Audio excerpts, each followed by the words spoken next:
বর্তমানে আইটেল তাদের প্রত্যেকটা স্মার্টফোনেই কিন্তু চমৎকার একটি লুক নিয়ে আসার চেষ্টা করে এবং অল্প বাজেটের মধ্যে কিন্তু আইটেল প্রত্যেকটা ফোনই চমৎকার একটি ডিজাইন দিয়ে থাকে এবং সেরকমই আমার হাতে দেখতে পাচ্ছেন আইটেলের ব্র্যান্ড নিউ একটি ডিভাইস এবং এটির দাম ধরা হয়েছে মাত্র ৯,৯৯০ টাকা। ৯,৯৯০ টাকা চমৎকার একটি ডিজাইনের ফোন নিয়ে আসছে এবং যেটির মডেল নাম্বার হচ্ছে আইটেল A70। তো আজকে এই 10,000 টাকার ফোনে আসলে কী স্পেক অফার করতেছে সেগুলোই শেয়ার করব। অনেক বড় ডিসপ্লে দিছে, চমৎকার কিছু ফিচারও কিন্তু রয়েছে, স্পেকও রয়েছে, সেগুলো আজকে শেয়ার করব। যারা অল্প বাজেট অর্থাৎ 10,000 টাকার নিচে ফোন চাচ্ছেন তারা কিন্তু এটি চয়েসে রাখতে পারেন এবং সম্পূর্ণ ভিডিও দেখেন, যদি ভালো লাগে তারপর আপনারা নিতে পারেন। তো সম্পূর্ণ ভিডিও জুড়ে থাকবো আমি হারুনুর রশিদ এবং আপনারা দেখছেন Itconcept এবং এই ধরনের নতুন নতুন ফোনের ভিডিও পেতে কিন্তু অবশ্যই আমাদের চ্যানেলটি সাবস্ক্রাইব করে দিয়ে রাখবেন। তো চলুন এটা আনবক্সিং করি। প্রথমে আমাদের কাছে এই ফোনটি পাঠিয়েছে মিতালি টেলিকম, তাদেরকে অসংখ্য ধন্যবাদ আমাদের কাছে এই ফোনটি পাঠানোর জন্য। এবং তাদের শপের অ্যাড্রেস হচ্ছে বাংলাবাজার গাজীপুর ধনু মুল্লাহ মোবাইল সুপার মার্কেট, যেখানে আপনারা পেয়ে যাবেন সকল প্রকার মোবাইল এবং মোবাইল অ্যাক্সেসরি। প্রথমেই কিন্তু আমরা বক্সটি আনবক্সিং করলে এরকম একটি সিলিকনের কভার পাবো এবং আরো কি কি থাকছে সেগুলো দেখে দিচ্ছি। এখানে ডকুমেন্টেশন পাবো, এখানে আমরা একটি 10 ওয়াটের চার্জার পাবো যেটি দিয়ে ফোনটি চার্জ করব এবং একটি কেবল পাবো ফোনটি চার্জ করার জন্য। তো এই হচ্ছে ফোনটির পেছনের ডিজাইন, দেখতে পাচ্ছেন পেছনের ডিজাইনটা কিন্তু খুবই চমৎকার লাগতেছে আমার কাছে এবং আপনাদের কাছে কেমন লেগেছে একটু কমেন্টস করে জানাতে পারেন। আইফোনের মতো দেখতে মনে হচ্ছে এবং 10,000 টাকায় যে চমৎকার ডিজাইন দিয়েছে দেখতে কিন্তু খুব ভালো লাগতেছে। এবং পেছনে আমি যদি একটু দেখাই, এখানে অসম লেখা রয়েছে এবং পেছনের যে ফিনিশটা দেওয়া হয়েছে এবং পুরোটি কিন্তু প্লাস্টিক এবং এখানে দেখতে পাচ্ছেন বক্সি টাইপের, দেখতে কিন্তু ভালোই লাগতেছে এবং খুবই চমৎকার লাগতেছে। এবং পোর্টস অ্যান্ড বাটনের কথা যদি বলি, এখানে 3.5mm headphone jack, primary microphone, type C port এবং বটম ফায়ারিং সিঙ্গেল স্পিকার রয়েছে এবং একদম উপরের অংশে ফাঁকা রয়েছে ফোনটির এবং ডান পাশে রয়েছে ভলিউম রকার, তার নিচেই রয়েছে পাওয়ার বাটন যেখানে কিন্তু আসলে ফিঙ্গারপ্রিন্ট সেন্সরটি ইমপ্লিমেন্ট করা রয়েছে এবং অনলি 10,000 টাকার ফোনে কিন্তু ফিঙ্গারপ্রিন্ট সেন্সরটি খুবই ভালোই কাজ করতেছিল। এখানে আমি দেখতে পাচ্ছি অ্যাকুরেটলি কাজ করতেছে, অ্যানিমেশনটা একটু ডিলে আছে। 10,000 টাকায় কিন্তু খুব ভালো কাজ করতেছে এখানে এবং এখানে কিন্তু আপনার ফেস লকও পেয়ে যাবেন এবং ফেস লক যখন আপনি করতে যাবেন খুবই চমৎকার কিন্তু একটি দেখতে পাচ্ছেন ডাইনামিক আইল্যান্ডটা এখানে কিন্তু শো করে, দেখতে কিন্তু খুবই ভালো লাগে। এখানে দেখতে পাচ্ছেন অনেকটা আইফোনের মতো দেখে কিন্তু অনেকেরই ভালো লাগতে পারে, কিন্তু আপনি যখন এটা ফেস আনলক করতে যাবেন তখন কিন্তু এই ডাইনামিক আইল্যান্ডটা কাজ করে। তো ওভারঅল ভালোই লাগতেছে এখানেও ডিজাইনটা। এবং একদম বাম পাশে রয়েছে ন্যানো সিম কার্ড স্লট, যেখানে 2টি সিম কার্ড প্লাস একটি এসডি কার্ড ইউজ করতে পারবেন।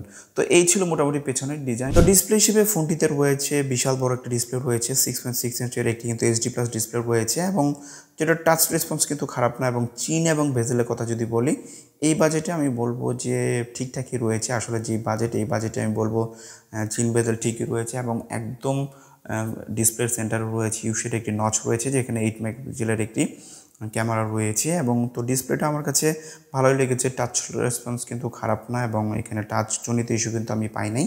তো এখানে ডিসপ্লেটা কিন্তু ভালো কাজ করছিল এবং 9 অর্থাৎ 10,000 টাকার নিচের ফোনে কিন্তু যেই ডিসপ্লেটা দিছে আমি বলবো ওকে ফাইন। ফোনটিতে কিন্তু আসলে চিপসেট হিসেবে রয়েছে, আমরা জানি যে টাইগার সিরিজের T603 চিপসেটটা ব্যবহার করা হয়েছে এবং ফোনটি রান হচ্ছে অ্যান্ড্রয়েড 13-এ এবং পেছনে কিন্তু 13 মেগাপিক্সেলের ক্যামেরা রয়েছে এবং একটি ক্যামেরা রয়েছে এবং দেখা যাচ্ছে যে 3টি ক্যামেরা আছে এবং ফ্রন্ট সাইডে 8 মেগাপিক্সেলের একটি ক্যামেরা রয়েছে এবং স্টোরেজ হিসেবে রয়েছে আমার হাতে যেটি হচ্ছে 4GB র্যাম রয়েছে এবং 128GB স্টোরেজ রয়েছে।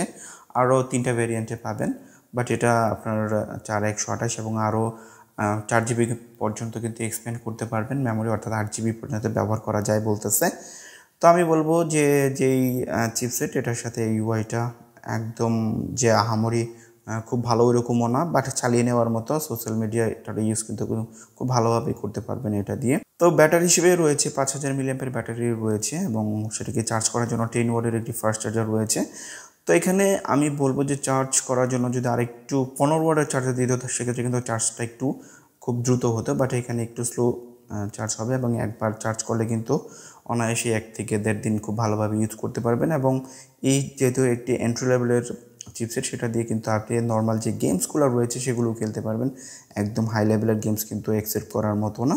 তা আমি বলবো এই বাজেটে আসলে যে আপনার সোশ্যাল মিডিয়া ব্রাউজ টাউজ করতে পারবেন, এখানে এনাফ আর কিছু লাগতেছে না। এবং ক্যামেরা সেকশন নিয়ে যদি কথা বলি, 13 মেগাপিক্সেল এবং এখানে এআই ব্র্যান্ডিং করা রয়েছে এখানে আমরা দেখতে পাচ্ছি।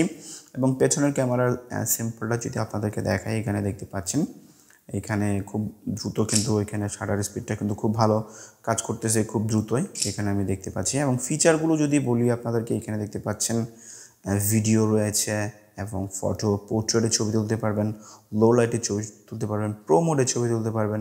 অনেকগুলো ফিচার কিন্তু এখানে রয়েছে এবং ক্যামেরা কোয়ালিটি কিন্তু একদম ফেলে দেওয়ার মতো না, যথেষ্ট ভালো। আমি ছবি কিন্তু তুলে দেখেছি। এবং ফ্রন্ট সাইডে যে ক্যামেরাটা দিয়েছে 8 মেগাপিক্সেলের, যেটা দিয়ে কিন্তু আপনি খুব লো লাইটেও ভালোই ছবি তোলা যায় এবং সোশ্যাল মিডিয়াতে কিন্তু এই ধরনের পিকচারগুলো অনায়াসে আপনি ইউজ করতে পারবেন। তো এই বাজেটে আমি বলবো যে এটা ঠিক আছে। এবং খারাপের দিক থেকে আমি বলবো যে এখানে দেখেন 3টা ক্যামেরার ভাব ধরছে, বাট এখানে কিন্তু ক্যামেরাটা একটা। এখানে যদি আরেকটু 2 মেগাপিক্সেল বা 5 মেগাপিক্সেলের ডেপথ সেন্সর দিত সেক্ষেত্রে কিন্তু ভালো হতো। তো ওভারঅল ফোনটি কাদের জন্য আমি বলবো, যারা বিশেষ করে আন্ডার 10,000 টাকায় আসলে ফোন কিনতে যাচ্ছেন একটা রাফ ইউজের জন্য, এবং যারা মোটামুটি নতুন বাজেটের মধ্যে একটি ফোন কিনতে যাচ্ছেন তারা কিন্তু এই ফোনটি চয়েসে রাখতে পারেন। এবং দেখতেও কিন্তু খুবই চমৎকার, স্টাইলিশ এবং বড় সড়ো রয়েছে, ডিসপ্লেটাও বড়, কন্টেন্টও দেখতে পারবেন এবং সব দিক দিয়ে মিলে কিন্তু এটা আপনারা চয়েসে রাখতে পারেন অন্যান্য ডিভাইসের থেকে। এই মুহূর্তে আমি যখন ভিডিওটা আপলোড করছি আমি বলবো যে এটা আসলে এই বাজেটে নেওয়ার মতো। আপনারা তারপর যে 2-4টি ডিভাইস আপনারা দেখে কিন্তু তারপর এটাকে নিতে পারেন। তো বন্ধুরা, এই ছিল ভিডিও, আশা করছি ভালো লেগেছে। যদি ভালো লেগেই থাকে আমাদের চ্যানেলটি সাবস্ক্রাইব করে দিবেন এবং পাশে থাকা বেল আইকনটি অল করে দিবেন, যেন পরবর্তী ভিডিও ছাড়ার সাথে সাথে সবার আগে আপনার কাছে পৌঁছে যায়। তো আজকের মধ্যে এখানে শেষ করবো। আল্লাহ হাফেজ।